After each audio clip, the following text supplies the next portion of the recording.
আজ থাক, কাল পড়বো। মা আজকে আমার খুব পছন্দের একটা মুভি দিয়েছে, এক্সাম তো এখনো অনেক দেরি, ঠিক মেকআপ করে নেব। আজকে এই রিয়াল মাদ্রিদের ম্যাচটা দেখে নিই, কালকে থেকে আর টিভি না। এখনো এক্সাম 4 মাস দেরি। হোয়াটসঅ্যাপ গ্রুপে সব বন্ধুরা একসাথে ঘুরতে যাচ্ছে। পরীক্ষার আগে আর কোথাও যাব না, এইবারটা ঘুরে আসি, তারপর থেকে পরীক্ষা অবধি মন দিয়ে পড়বো। পরীক্ষার এখনো 1 মাস 3 দিন বাকি, এই 3 দিন একটু ঘুরে ফিরে নিই, 1 মাস আর অন্য কোনো দিকে মন না। আজকে খুব ঘুম পাচ্ছে, এখন ঘুমিয়ে যাই, সকালে উঠে পড়বো। সকালে তো তাড়াতাড়ি ওঠা হলো না, বিকেলে স্কুল থেকে এসে পড়বো। এসআরকে নিউ ফিল্ম এসছে, ফার্স্ট ডে ফার্স্ট শো দেখতেই হবে, রাতে এসে ঠিক পড়বো। সারাদিন এত খাটাখাটনি গেছে, খুব ঘুম পাচ্ছে। আজকে শুয়ে যাই, কাল সকাল থেকে 100% পড়বো। রিলেট করতে পারছো বস নিজেদের সাথে? আমার একটা প্রশ্ন আছে, কাকে এই অজুহাতগুলো দিচ্ছ তুমি? কাকে মিথ্যে কথা বলছো? মাকে, বাবাকে, দাদাকে, টিচারকে, নাকি নিজেকে? তুমি মিথ্যে অজুহাত তো সবাইকে দিতে পারো, কিন্তু আলটিমেট ঠকাচ্ছ কাকে? চিন্তা করে দেখো, তুমি পড়াশোনা করলে কার লাভ? তোমার বাবা মার, তোমার টিচারের, নাকি তোমার নিজের? স্কুল, কলেজ, ইউনিভার্সিটি সব মিলিয়ে পড়াশোনা করার জন্য তোমার হাতে কত বছর সময় থাকে? 15 কি 16 বছর? আর তার মধ্যে অলরেডি অর্ধেক কাটিয়েই ফেলেছো তুমি। এই বাকি কটা বছরও দেখতে দেখতে কেটে যাবে, তারপর হাজার চেষ্টা করেও তুমি স্কুলে ফিরতে পারবে না। আমি জানি পড়াশোনা বোরিং, বেশিরভাগ স্টুডেন্টদেরই পড়তে ইচ্ছে করে না, পড়তে বসলেও ফেসবুক হোয়াটসঅ্যাপের নোটিফিকেশনগুলো কনসেন্ট্রেট করতে দেয় না, পড়তে বসলে ঘুম পায়, মনে হয় কবে এই স্টুডেন্ট লাইফটা কাটবে। আরে কাটাতেই যখন হবে, তখন এই সময়টা একটু কষ্ট করে পড়েই কাটাও না। ইন্ডিয়ার ম্যাচ দেখার জন্য তোমার হাতে অনেক সময় আছে, কিন্তু পড়াশোনার এই সময়গুলো আর ফিরবে না।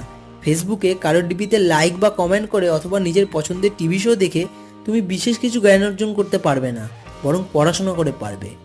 পড়ার জন্য মোটিভেশন পাচ্ছ না? এক কাজ করো, কল্পনা করো তুমি যদি পড়াশোনা করে ভালো মার্কস নিয়ে পাশ করো, তোমার মা কতটা খুশি হবেন, তোমার বাবা কতটা গর্বের সাথে সবাইকে তোমার কথা বলতে পারবেন।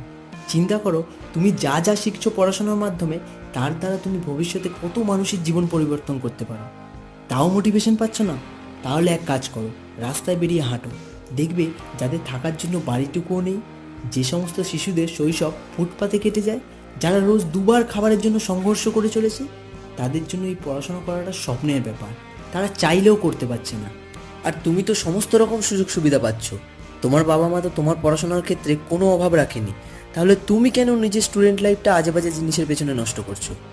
এক্সামের যতদিনই বাকি থাকুক না কেন, সবচেয়ে ভালো দিন পড়া শুরু করার কবে জানো? আজকে। অনেক সময় নষ্ট হয়েছে, আর নয়, আজকে থেকেই পড়াশোনা শুরু করে দাও। সবার আগে নিজের কাছে প্রমিস করো, আর কোনোদিন নিজেকে কোনো রকম অজুহাত দেবে না। পড়তে বসে বোরিং লাগছে, পড়াশোনাকে ইন্টারেস্টিং বানিয়ে নেওয়ার উপায় খোঁজো। পড়তে বসলে ঘুম পাচ্ছে, উঠে চোখে মুখে জল দিয়ে এসে আবার পড়তে বসো। ফেসবুক থেকে আসা নোটিফিকেশনগুলো পড়ায় মন লাগাতে দিচ্ছে না, মোবাইল অফ করে রেখে পড়ো, কিন্তু পড়ো, আজ থেকেই পড়ো। নতুন কিছু শেখার জন্য পড়ো, মায়ের মুখের হাসির জন্য পড়ো, বাবার পরিশ্রমের দাম দেওয়ার জন্য পড়ো, নিজের এবং অন্যের লাইফ বেটার বানানোর জন্য পড়ো, দেশের জন্য কিছু কন্ট্রিবিউট করার জন্য পড়ো। চিন্তা করো সেই দিনটার কথা, যেদিন তুমি পড়াশোনা করে সফল মানুষ হয়ে নিজের মায়ের সামনে দাঁড়াবে। তোমার মায়ের চোখে থাকবে আনন্দের জল, মুখে থাকবে পরম তৃপ্তির হাসি।